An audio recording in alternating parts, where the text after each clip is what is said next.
Now, is there such a thing as compatibility in marriage, or that we are no longer compatible? Check it out.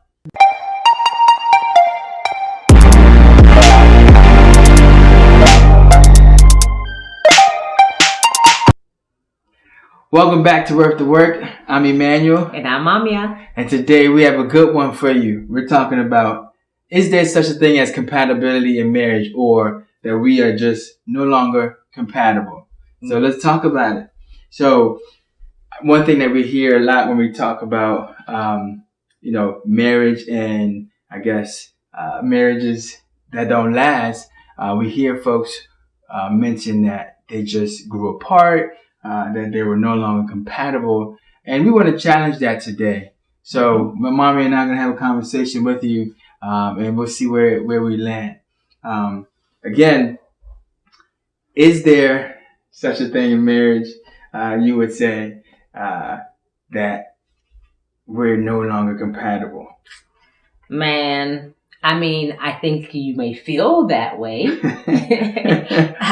can feel like you're not compatible, but I think that we believe, in marriage the way the Bible talks about it, and we believe it's a lifelong commitment. Yeah. So that means that there are going to be times where you feel that you're not compatible, because as you grow and mature in life, your views on things change.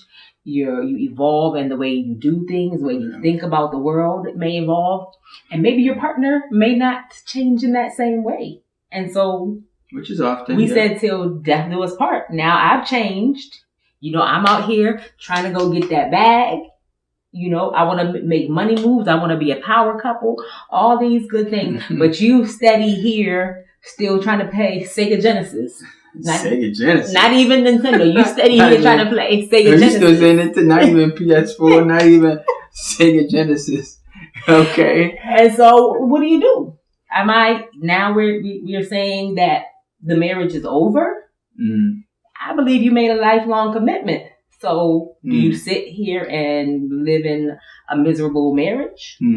So, you bring up a good point that we believe that love sort of overrules in this case where you've made a commitment, and so there is no such thing as, we're no longer compatible. Right. But then truly though, what do you do when you feel you have grown apart? Where we have heard, whether we've read it or about it, or we've heard people say, yeah, we've just grown apart, and we see couples who've been together a long time eventually part, or couples who, whether it's a few years into their marriage, say, yeah, it's not working because of, we're just different. What do you do when you come to that so-called realization that we're just not compatible anymore? How do you work through that? Because obviously we believe that it's something you have to work through, but how do you work through that? You're asking me? I'm asking you. I'm asking all the questions today. How do you work through it? I would say that you got to stick it out. You may be the party who feels that you're not happy in the marriage anymore. I think that's when it's time to seek a third party, to try to have the conversation with the spouse, to exhaust that conversation with your spouse.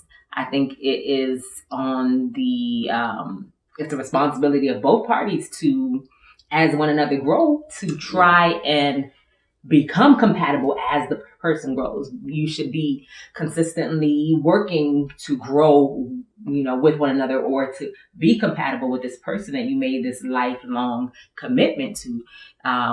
You got to stay on your toes. You got to stay on your toes. I think that's part of the work of marriage is, maybe your spouse is, interested in something totally different than they were when you got married. I think the responsibility is on you to try to get interested in that with them. Try to understand where they're coming from on their new interests or what they've grown into.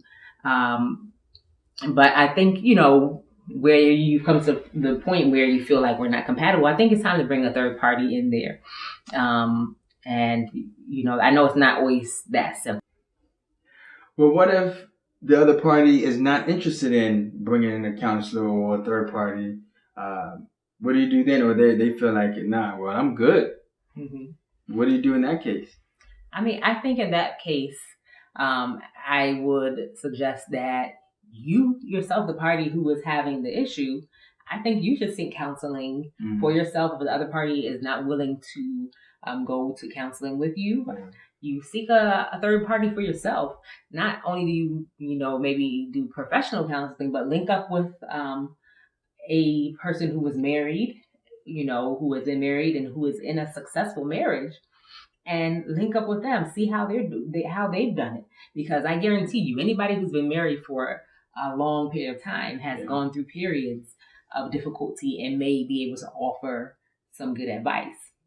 I think you don't just give up on the basis of, you're so different or we're not compatible anymore. I think you have to do the work of doing what it takes to be in that marriage with the person who seems to be completely different than when you first met.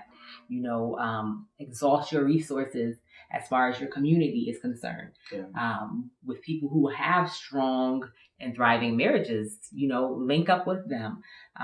Talk to a trusted person about, what you're going through. They can probably help you to see how you can walk through that difficult time when you're feeling distant or different from your spouse than you have before.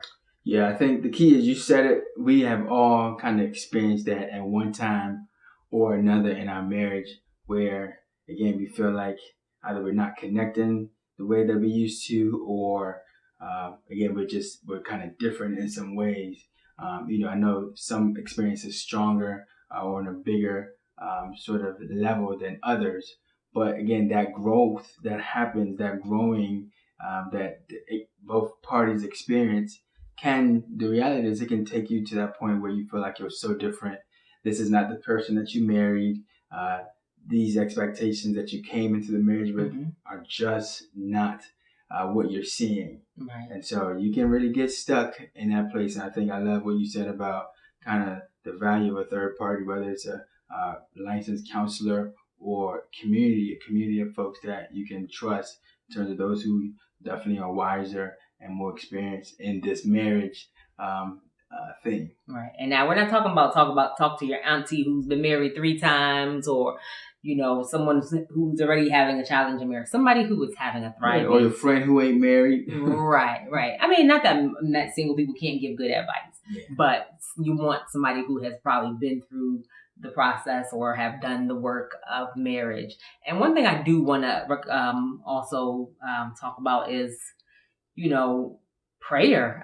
Definitely. The magic sauce to our marriage is really, God, our belief in the Bible and how, God has laid out for us to live our lives. And that's a key component. We definitely believe that there's a higher power, God, who can intervene in these situations. I don't think that God asked us to come together lifelong without his hand and without his assistance. I think that's when it's really time. That's the first thing that you need to be doing, is really praying for your spouse, praying for yourself, praying for your marriage.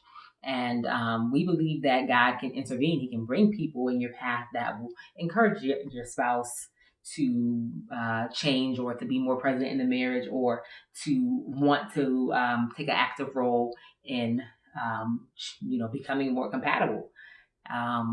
But compatibility to me is not a deal breaker. It's just not.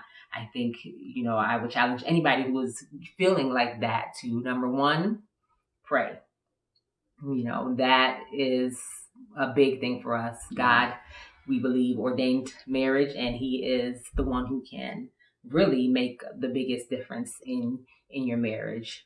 Definitely. Marriage wasn't meant to be done apart from God, for sure. Right. So divine intervention for us, I think, is your first line of help. Yes. Yep. Prayer, and get into a community of people who are married, who understand what it takes to get through those difficult times.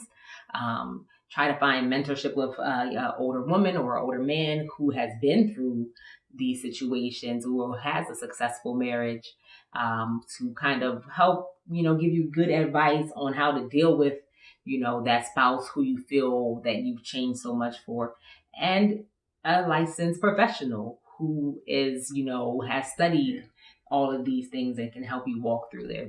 There's nothing wrong with counseling. Matter of fact, we definitely endorse it. Yeah. And so if you are in that position where you are feeling like, again, you are growing apart from your spouse or you're just not compatible anymore, again, in addition to kind of trying out some of the suggestions that we've laid out, definitely be encouraged, hopeful. Right. There have been plenty of other people who've been at the point where you might be and have found that it is possible to come back to being on the same page and align with your spouse again to be able to continue on. It definitely does take work, a lot of work on both sides. But again, we do believe that compatibility issues are not a deal breaker, and certainly are something that you can work through if you seek the right kind of help. And listen, as you said, it is the responsibility of both parties. But sometimes we do understand that sometimes it may only be you who is fighting for the marriage. And sometimes that's how it is. Marriage is not 50-50. It's, sometimes you are going to be the one carrying the weight. That's the reality. That's the reality of it. People don't, like that answer, but that's the reality of it. You may have to pull the weight sometimes. Yeah. And that's a part of marriage. We believe that's how it is sometimes. And with God, with community, with faith, we believe that you can get past that part. That's right. I hope that you've enjoyed and you were able to take some action. If you like what you've heard, definitely subscribe. And I hope that you will hit the notification bell as well. Definitely share, drop us a comment, and we would love to hear from you. All right? Take care.